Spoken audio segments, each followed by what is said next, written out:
बिस्मिल्लाहिर्रहमानिर्रहीम। अस्सलाम वालेकुम व्यूअर्स, कैसे हैं आप?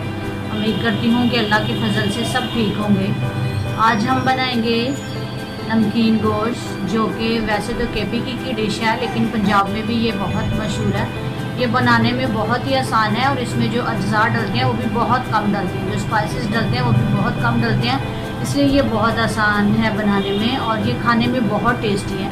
आज हम ये कढ़ाई बनाई है। अगर आपको ये पसंद आए तो लाइक कीजिए, सब्सक्राइब कीजिए और शेयर कीजिए और कमेंट करके ज़रूर बताइए कि आपको हमारी ये कोशिश कैसी लगी। नमकीन गोश्त के लिए हमने लिया है 1 किलो, हमने लिया है बीफ, या आप लोग मटन भी ले सकते हैं। बहुत ही आसान रेसिपी है, इसमें ज़्यादा चीज़ें नहीं डलती हैं। और टमाटर है हमारे पास जो हमने बारीक काट लिए हैं, 2 अदद लिए हैं हमने, और 2 टेबल स्पून हमें चाहिए। सिर्फ अदरक चाहिए, लहसुन नहीं इसमें डलेगा। और ये है 4 अदद सब मिर्चें हैं जो कि हमने बारीक काट ली हैं। इसके अलावा ये 1 चम्मच हमारे पास काली मिर्च है और 2 चम्मच हम लेंगे नमक, ठीक है। और ये है हमारे पास ऑयल, घी भी यूज़ कर सकते हैं आप। अगर तो आपका जो गोश्त है वो अगर चर्बी वाला, तो आप आधा क्या कहते हैं ले सकते हैं कप ऑयल या घी। हमारा गोश्त जो है ये चर्बी वाला नहीं है, इसलिए हम पूरा कप ऑयल लेंगे। और चले आए, अब हम बनाना स्टार्ट करते हैं। सबसे पहले हम ऑयल जो है वो अच्छी तरह से गर्म करेंगे। 2-3 मिनट के लिए इसे ढक देंगे। जब ये अच्छी तरह से गर्म हो जाएगा फिर हम इसमें अदरक जो है वो ऐड करेंगे।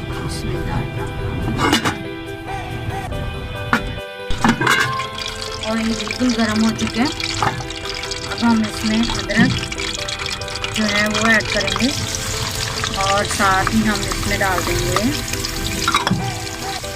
सब्ज़ मिर्चें और इसको 1 मिनट के लिए डाल देंगे। उसके बाद 1 मिनट हो गया इसे भूनते हुए। अब हम इसमें गोश्त ऐड कर देंगे।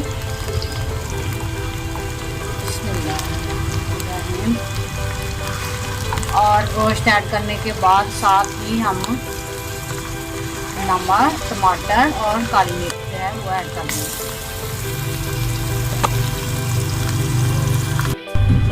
अब हम इसमें ऐड करते हैं टमाटर, काली मिर्च और नमक।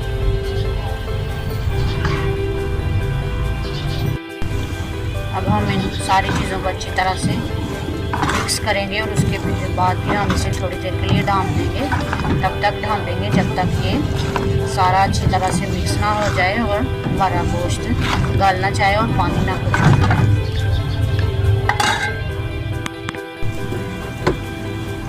अब हम इसे खोल के देखते हैं कि टमाटर वगैरह गल गए हैं। जी व्यूअर्स, हमारे टमाटर वगैरह जो हैं सारे मसाला जात वो यकजन हो गए हैं। अब हम इसे ढक्कन उतार के तब तक भुनेंगे जब तक ये सारा पानी खुश्क ना हो जाए और अच्छी तरह से ये सारी बोटियाँ गल ना जाएं।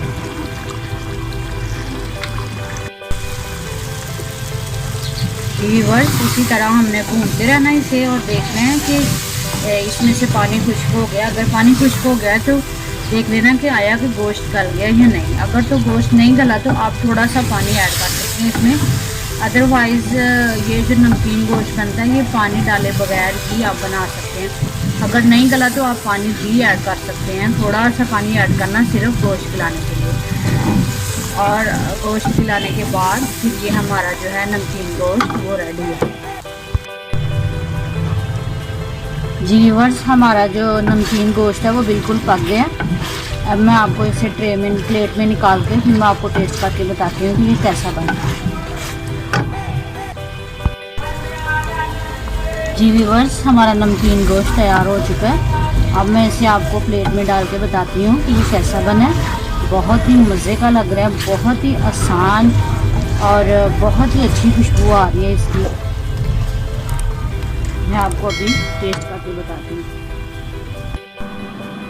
व्यूअर्स, हमारा नमकीन गोश्त बिल्कुल रेडी है। अब मैं आपको टेस्ट करके बताती हूँ ये कैसा बना। बिस्मिल्लाहिर्रहमानिर्रहीम।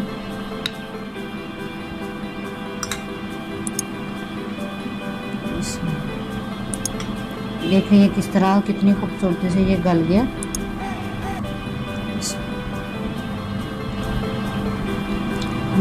बहुत मज़े का, बहुत टेस्टी है। आप ज़रूर ट्राई कीजिएगा। अगर आपको हमारी रेसिपी पसंद आए तो लाइक कीजिए, सब्सक्राइब कीजिए और शेयर कीजिए। अपना बहुत सारा ख्याल रखिए और दुआ में याद रखिए। अल्लाह।